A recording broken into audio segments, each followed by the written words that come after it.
Hi everybody, welcome back. Glad you could tune in again. I want to talk about how Christians should handle disagreements. There might be quite a lot to talk about here. It might take a few devotions, or it might just be this one. I'm not sure yet, but where we're going to begin today is in a well-known text in Philippians chapter 4, which you may be familiar with. Philippians 4 verse 2, I entreat Euodia and I entreat Syntyche to agree in the Lord. That is an astonishing thing for Paul the Apostle to say. Notice what he does not say. He does not say, I entreat Euodia and I entreat Syntyche to stop quarrelling or stop arguing with each other. No.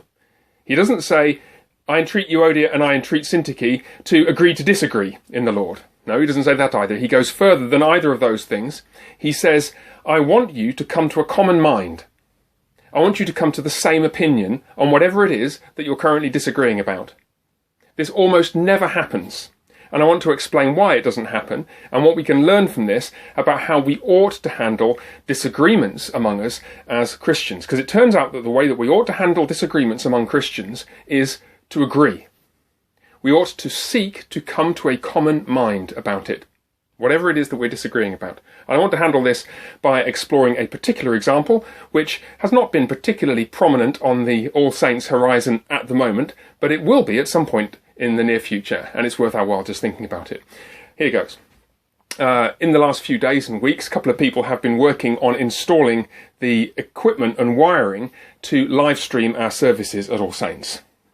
And I've already had a couple of conversations, really helpful conversations, with people who say, well, I disagree with live streaming services. So here's how the situation arises. We've got the Euodia and we've got the Syntyche. The Euodia says, yes, I agree we should live stream services, and so, well, the wiring's going in. But then there's a Syntyche over here who says, well, I disagree with live streaming services. Now, what do we do with that? Here's how we go wrong. The way that we characterize that situation is we say, well, there's Syntyche. She just thinks that live streaming is a bad idea. Whereas the Euodias say, oh no, this is a good idea. And it happens that the Euodias are on the session, so that means it's going to happen. Well, that's no way to proceed. At least that's no way to conclude the conversation. Paul would say, I want you to agree. How are we going to get to agreement? Here's how we're going to do it. We're going to sit down, and we're going to listen, and we're going to talk until we can come to such an understanding of one another's concerns and reservations and hesitations about the issue that we're considering, that we're able to reach a common mind on the issue. And how it tends to work is like this. The person who says, no, I disagree, the Syntyche, will say, here's live streaming, and it's going to have this consequence. Maybe it will discourage some people from coming to church at all when in fact they ought to come. Whereas somebody who agrees with live streaming will say, well, look, here's live streaming and it'll have this positive consequence, or maybe a number of positive consequences. It'll be evangelistically effective, or it will be useful for people who are sick and unable to make it to worship on a particular day. And so the way that the argument goes when it goes wrong is that Syntyche says it'll discourage people from coming to worship when they should, and Euodia says it'll enable people to participate in worship when otherwise they couldn't. And so I say potato, you say potato, let's call the whole thing off. We just end up arguing at cross purposes with one another. I have a concern which you're not addressing, and you have a concern which I'm not addressing. That is no way to have a conversation. In order to respond faithfully and righteously to Syntyche's concern about would this discourage Christians from attending worship when they ought to, I need to address that concern. It is wrong for me to seek to address this concern by merely positing another countervailing benefit. I've not addressed the issue of mature Christian believers not bothering to come to worship by pointing out that it will be evangelistically effective. I need to address this question, this concern. And here's how the conversation could then proceed.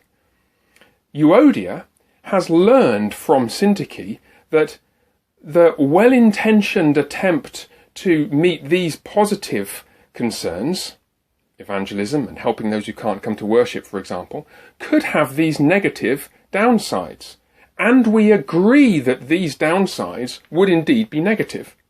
So then what we can do is we can adopt a modified version of the initial proposal, which seeks to take account of the concerns of Syntyche as well as the aims of Euodia in putting forward this proposal. In other words, we'll go ahead with live streaming. And we will do so in such a way that we take account of this danger, and it would be a grave and terrible danger, in the way that we adopt this proposal. In other words, we seek to mitigate the downsides that Syntyche has highlighted. And there may be many other downsides. There may be all kinds of other potential problems that live streaming will introduce. Maybe it will cause changes in the way that the service is conducted. Maybe it will make people feel self-conscious. Maybe it will be expensive. Maybe it will take time from other people which they ought rather to be spending doing other things and discharging other responsibilities. I could come up with a list as long as my arm, and I have long arms, of all the potential problems with this proposal. And the solution, if we are to come to an agreement and reach the best route through this complicated scenario, is to seek to address each of these individual concerns one by one at a time. So that we don't just say, I'm Syntyche, I think no. I'm Euodia, I think yes. On the contrary, we listen to one another. We hear one another's concerns.